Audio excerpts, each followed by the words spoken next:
Hello and welcome to another Demon 212 3DS VC review. Today I am finally going to be taking a look at Ninja Gaiden 2 on the NES. I've been waiting for this game to come out for years on the VC on the Wii because Europe didn't get Ninja Gaiden originally. We got something like Shadow Warriors, I think it was called.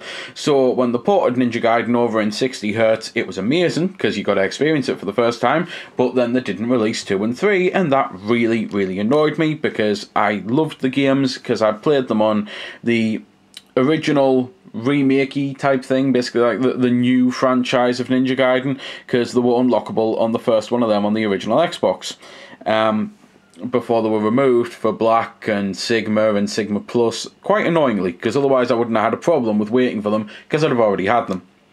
And just speaking about the new ones, it's actually quite weird that I've just put this together in my head that the first Ninja Gaiden NES game was awesome. The second one, this one, isn't as good, but it's still decent.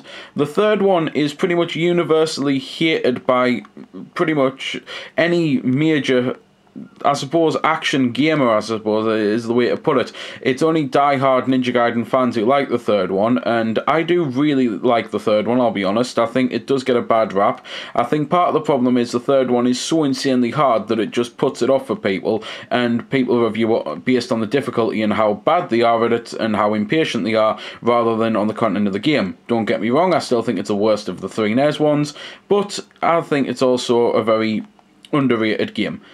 And pretty much the exact same can be said about the new series. The first one is amazing, the second one's a little bit worse and a little bit of a downer, and the third one, well, it was absolutely horrendous and hated until the Wii U version came out, and then subsequently the ports to the 360 and the PS3 that pretty much fixed it and made it a playable game.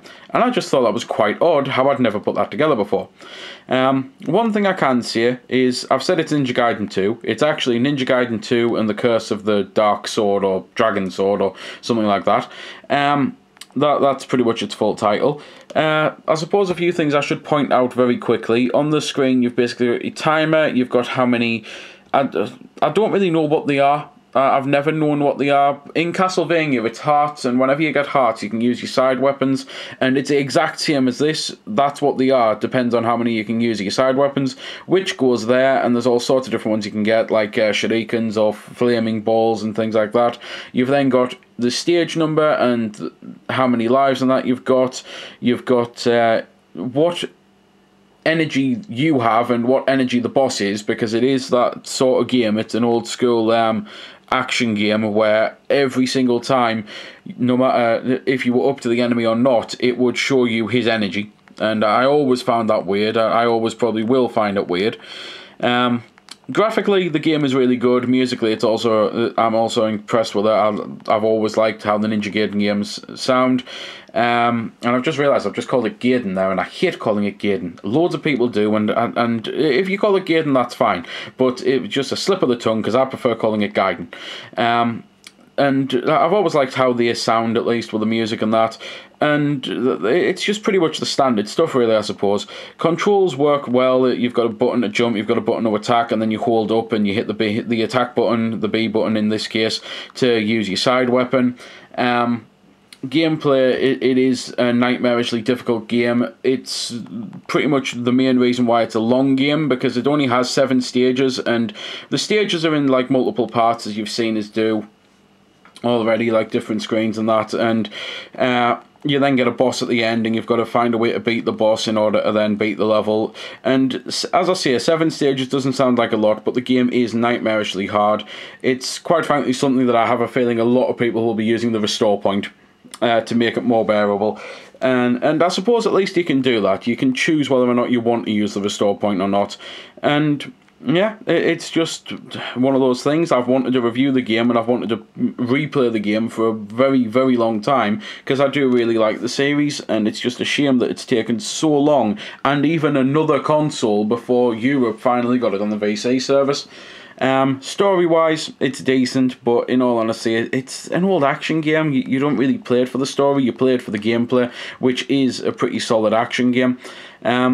So yeah, other than warbling on yet more, I really can't think of anything else I can actually say about the game. It's well worth looking at. For the price that you're paying, it's definitely going to last you a while, and considering NES games what they used to cost, I definitely think it's a bit annoying when some people complain about the price and say, well, $4.50 for this. Quite frankly, the only reason I honestly think people could complain about the price is that VC games on the 3DS are actually more expensive than on the Wii, because NES games, I used to work out from the price I got my points that it actually was costing me $3.50 for a NES game, and now it costs me $4.50. So that's the only real complaint about VC games on the 3DS, I suppose.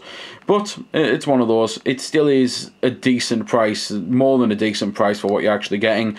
As you might have noticed, I forgot to mention them, so I'll very quickly do it. There are like items and power-ups on the game, and I've got one of them now. I've got another ninja following me, and I believe you can have maximum 2 ninjas following you, and they just mimic your actions, and it's like if you've ever played something like Gradius and you get the options, you know, that I think they were called options anyway.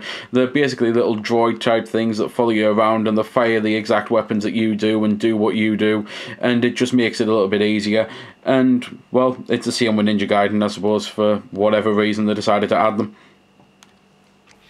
So there we go then. That's been the review. I hope you found it helpful. I don't score the games because that's based purely on opinion, so instead I'll leave you to make your own mind up.